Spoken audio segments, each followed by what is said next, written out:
बहुमतापेक्षा कमी आकडे आल्यामुळं मोदी सरकारचं यावेळचं मंत्रिमंडळ कसं असेल याकडं सगळ्यांचं लक्ष लागलेलं होतं. पण या मंत्रिमंडळामध्ये मित्रपक्षांच्या हातामध्ये मोदी शहांनी खुळखुळा दिलेला आहे आणि त्यातही सर्वात दयनीय अवस्था कुठल्या मित्रपक्षांची झाली असेल तर ती महाराष्ट्रातल्या मित्रपक्षांची झालेली आहे. कारण एकतर अजितदादांच्या राष्ट्रवादीला मंत्रिमंडळामध्ये स्थान नाही आहे आणि दुसरीकडे एकनाथ शिंदे यांच्या शिवसेनेचे 7 खासदार असताना सुद्धा त्यांना कॅबिनेट मंत्रिपद मिळालेलं नाही आहे.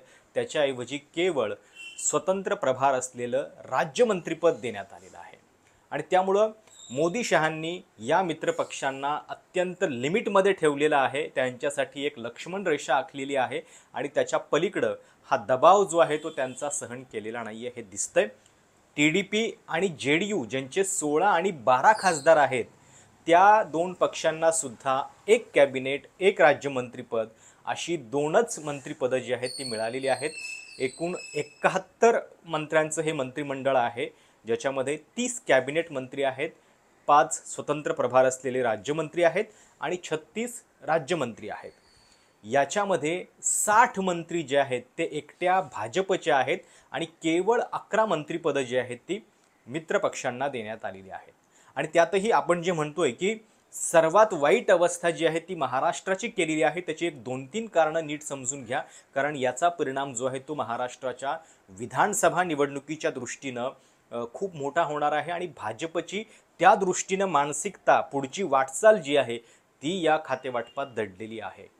एकतर अनेकदा असं असतं की ज्या राज्यांमध्ये लवकरच निवडणुका होणार आहेत त्या राज्यांचा विचार मंत्रिमंडळामध्ये प्राधान्याने केला जातो. महाराष्ट्रामध्ये पुढच्या 3-4 महिन्यामध्ये विधानसभेच्या निवडणुका होणार आहेत. लोकसभेला बसलेला फटका बघता भाजपला इथं तातडीनं काहीतरी मॅनेजमेंट जी आहे ती लवकर करावी लागणार आहे. आणि तरीसुद्धा मंत्रिमंडळामध्ये महाराष्ट्राच्या नेत्यांचा आकडा 2 कमी झालेला आहे. मागच्या मोदींच्या मंत्रिमंडळामध्ये महाराष्ट्राचे 8 मंत्री होते. यावेळी फक्त 6च लोकांना मंत्रिपद मिळालेलं आहे आणि त्यातले 4 हे भाजपचे आहेत. केवळ 2 लोकांना मंत्रिपदं जी आहेत ती मिळालेली आहेत. त्याच्यामध्ये एकनाथ शिंदे यांच्या गटाचे प्रतापराव जाधव राज्यमंत्रीपद आहे स्वतंत्र प्रभार असलेलं आणि दुसरे आहेत रामदास आठवले. म्हणजे तुम्हाला मी यादी वाचून दाखवतो की एकनाथ शिंदे यांच्यापेक्षा कमी खासदार असलेले जवळपास 3 पक्ष आहेत आणि तरीसुद्धा त्यांना कॅबिनेट मंत्रिपद मिळालेलं आहे. बघूयात आपण ही काय स्थिती आहे. चिराग पासवान यांचे 5 खासदार आहेत आणि त्यांना कॅबिनेट मंत्रिपद मिळालेलं आहे अन्न प्रक्रिया मंत्रालयाचं. HD कुमारस्वामी JDSचे नेते 2च खासदार आहेत पण त्यांना कॅबिनेट मंत्रिपद आहे अवजड उद्योग खातं. जितनराम मांझी एकच खासदार आहे पण तरीसुद्धा कॅबिनेट आहे सूक्ष्म लघु आणि मध्यम उद्योग मंत्रालयाचं कॅबिनेट मंत्रिपद त्यांना मिळालं. आणि एकनाथ शिंदेंना मात्र 7 खासदार असताना केवळ एक राज्यमंत्रीपद देण्यात आलेलं आहे. आणि जयंत चौधरी जे RLD पक्षाचे नेते आहेत त्यांचेसुद्धा 2च खासदार आहेत, त्यांनासुद्धा स्वतंत्र प्रभार असलेलं राज्यमंत्रीपद मिळालेलं आहे. म्हणजे ज्या जयंत चौधरी यांना 2 खासदार असताना जे मिळालं तेच एकनाथ शिंदेंना 7 खासदार असताना देखील मिळालेलं आहे. त्यातही एक गोष्ट लक्षात घ्या, चिराग पासवान किंवा जितनराम मांझी यांच्याबद्दल आपण काही गोष्टी समजू शकतो. दलित समाजातले आहेत, काही सोशल इक्वेशन जे आहे ते आवश्यक वाटल्यामुळं कदाचित त्यांचा विचार जो आहे तो कमी खासदार असताना सुद्धा प्राधान्यानं केला गेला असेलही. पण जयंत चौधरी यांच्या बाबतीत मात्र तसं नाही आहे. जयंत चौधरी हे स्वतः जाट आहेत. हरियाणा म्हणजे वेस्टर्न UP सारख्या भागातून येतात. हरियाणाला लागून असलेला भाग आहे हा. आणि त्यांनासुद्धा 2 खासदार असताना स्वतंत्र प्रभार असलेलं राज्यमंत्रीपद मिळालेलं आहे. म्हणजे 2 खासदारांच्या वरती त्यांना जे मिळालं ते एकनाथ शिंदेंना 7 खासदार असताना. आता खरं तर याच्या आधीसुद्धा मोदींनी शिवसेनेला 2014 आणि 2019 दोनही वेळा अपेक्षित वागणूक किंवा सन्मान जो आहे तो मोदींच्या मंत्रिमंडळामध्ये मिळालेला नव्हता. 18 खासदार असताना सुद्धा केवळ एक कॅबिनेट मंत्रिपद आणि ते देखील अवजड उद्योग खात्याचं महाराष्ट्राच्या वाट्याला येत होतं. किमान एक कॅबिनेट एक राज्यमंत्रीपद असं देखील करायला हवं होतं पण ते देखील झालेलं नव्हतं. आणि आता या सगळ्या परफॉर्मन्स नंतर शिंदे आणि अजित पवार दोघांचीही उपयुक्तता भाजपसाठी संपलेली आहे का याचे संकेत या मंत्रिमंडळ विस्तारामध्ये आपल्याला पाहायला मिळत आहेत. खरं तर एकनाथ शिंदे आणि अजित पवार या दोघांचा उपयोग भाजपला का हवा होता? कारण महाविकास आघाडीचं सरकार असताना स्थिती अशी होती की भाजपला 105 जागा असून सुद्धा विरोधात बसण्याची वेळ आलेली होती आणि ही कोंडी फोडण्यासाठी या दोघांचा वापर जो आहे तो करण्यात आला. आणि आता लोकसभा निकालानंतर अपेक्षित परिणाम जो आहे तो भाजपला गाठता आलेला नाही आहे.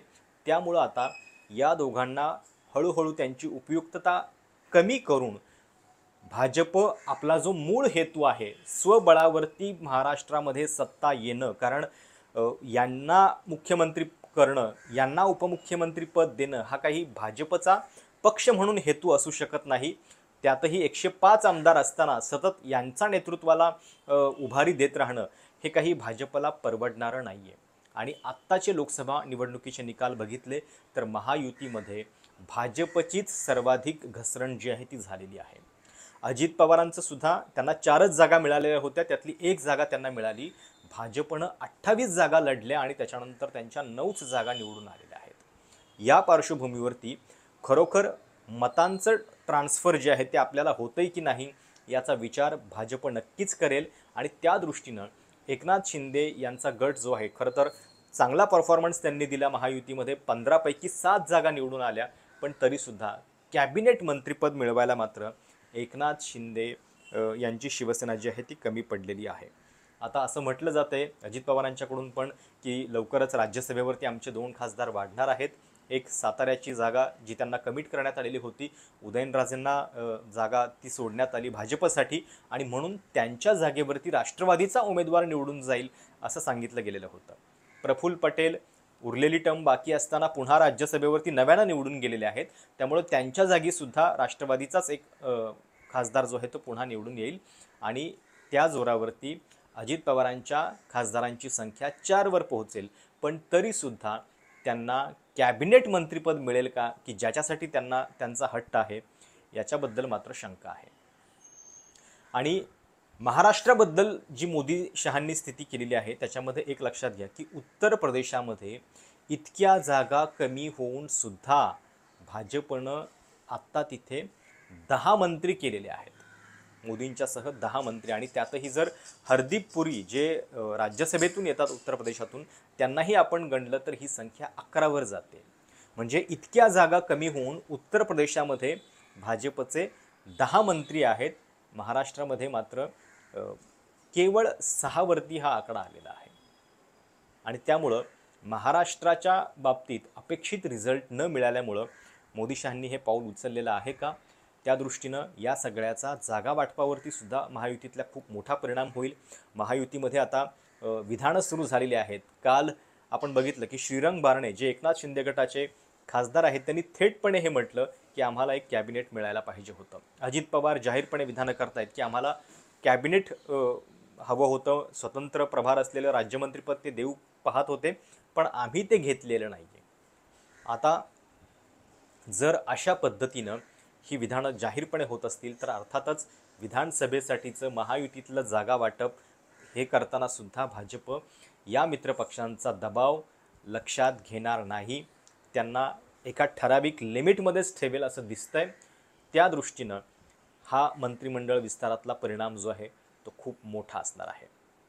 तुम्हाला म्हणजे या सगळ्या यादीवरती नजर टाकल्यानंतर सुद्धा कळतंय की स्वतंत्र प्रभार असलेलं जे मंत्रिपद देण्यात आलेलं आहे शिवसेनेला एकनाथ शिंदेंच्या, त्याच्यामध्ये पण खातं कुठलं आहे तर ते आयुष खातं आहे की जे फारसं निधीच्या दृष्टीनं काही मोठं नाही आहे किंवा त्याची फार चर्चा होत नाही. अशा खात्यावरती बोळवण जी आहे ती एक प्रकारे शिवसेनेची केलेली आहे. प्रतापराव जाधवांना दुसरं राज्यमंत्रीपद मिळालेलं आहे ते आहे आरोग्य खात्याचं. आणि JDU आणि TDP या दोघांना सुद्धा एक प्रकारे चेकमध्येच ठेवलं गेलेलं आहे, कारण JDUला जे खातं मिळालेलं आहे ते पंचायती राजचं आहे जे कॅबिनेटमध्ये आहेत, आणि दुसरं आहे TDP त्यांना सिव्हिल एव्हिएशन. तुलनेनं खूपच कमी महत्त्वाची कॅबिनेट खातीसुद्धा या 2 पक्षांना जे खूप महत्त्वाचे आहेत त्यांना मोदी शहांनी दिलेले आहेत. आणि त्यामुळं सगळ्याच मित्रपक्षांच्या हाती खुळखुळा दिलेला आहे. 272च्या बहुमतापासून जरी भाजप कमी असली, 240च संख्या असली, तरी या 240च्या जोरावरती भाजपनं स्वतःकडं 60 मंत्रिपदं घेतलेली आहेत एकूण, आणि मित्रपक्षांना मात्र त्यांच्या संख्येनुसार जिसकी जितनी संख्या भारी या न्यायानं मंत्रिपदं दिलेली आहेत. एक ग्राफिक्स मी तुम्हाला स्क्रीनवरती दाखवतो, ज्याच्यामध्ये कळेल की कुठल्या मित्रपक्षाला किती जागा मिळालेल्या आहेत.